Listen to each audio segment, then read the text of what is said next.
the corpus of the Areopagite is extremely mystical. In a way, it's Neoplatonic. No one argues about that. And Thomas is fascinated about it. He wrote a whole commentary on the divine names, which I don't think yet is available in English, but I've studied it in Latin.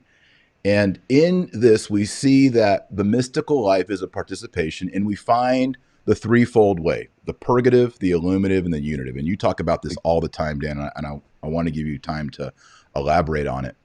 But Thomas says, drawing on Dionysius, he says, if you're going to be a deacon, you must be on the purgative way. No one who's not in the purgative way can become a deacon. In order to be a presbyter, a priest, you must be on the illuminative way. And then he says, no man should be chosen amongst the deacons or priests to become a bishop if he's not on the unitive way. This is Thomas Aquinas. This means every single man in the USCCB should be in the unitive way if we were Thomistic in the way we approach holy orders. Can you imagine the church if the episcopate was on the unitive way? Now, I'll pass the mic to you, Dan. You talk about purgative, illuminative, and unitive way, because it's very important. And surprisingly, like you said, a lot of Catholics don't know about this, but it's the very heart of what it means to be a Catholic. Yeah, just the simplest understanding is in the purgative way, what we're doing is fighting against sin. And somebody who exits from the purgative way, the primary reality in the soul is no habitual sin anymore. Right. No habitual mortal sin and no habitual venial sin.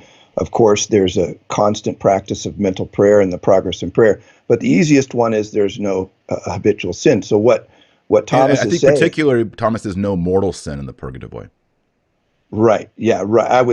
When you said that, that's what I would have expected. Yes. Now, what I'm not saying is there's no mortal or venial. I'm saying there's no habitual. Right. Habitual mortal sin. Which is different, because you can commit a venial sin, not very likely mortal, up in the illuminative and unitive ways. But, the illuminative way is the realm of virtue exploding in the life of the believer, and it's the contemplative life emerges late purgative and then to the illuminative and beyond, and the unitive is canonizable territory. So Thomas wants all of our bishops to be saints. Right. I couldn't agree more. That's a high order, but I think certainly that idea, that framework is not understood and known, and it's not understood and known typically by most priests, most laity, that the spiritual, you're not supposed to live indefinitely with sin. I heard a really good priest one time, a friend of mine,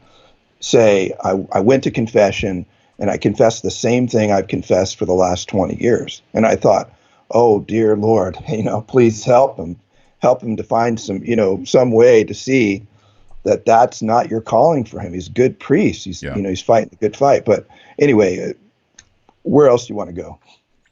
Yeah, because Dionysius and Thomas are saying you can't give what you don't have. Right. And so, the deacon is there to assist the priest, to prepare the catechumens, basically to do the old evangelization, which was gather catechumens, have exorcisms over them, teach them, the creed and the basics of what it means to be a disciple of Jesus Christ. So that was the deacons. So what are the deacons doing? They're purging people.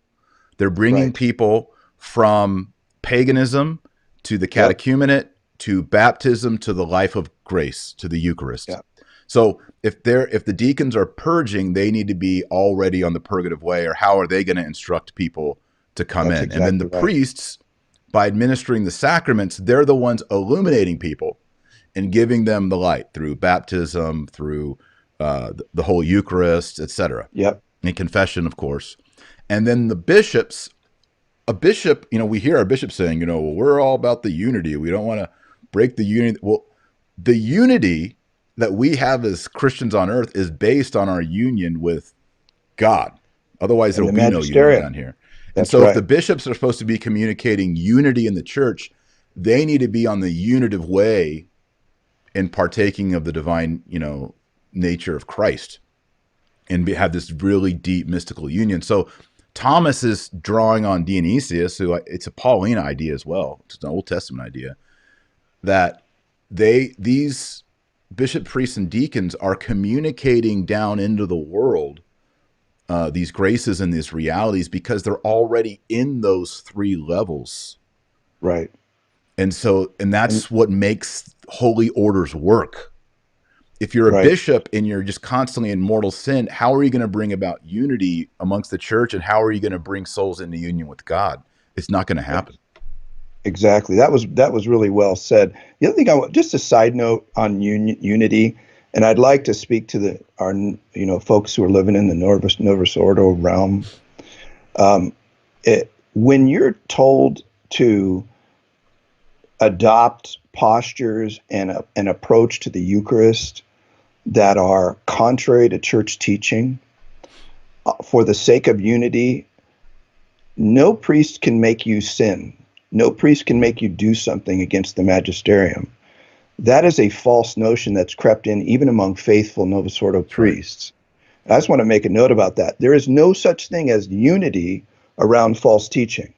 There's Or only false praxis. unity or false practice. Mm-hmm. There's only unity. So, yeah, we don't have to go into that any further, but, if you're being told, hold hands at the Our Father because everyone else does it, you need to either, find a faithful parish or, get ready for a holy battle and deal with that, and Right. don't do that.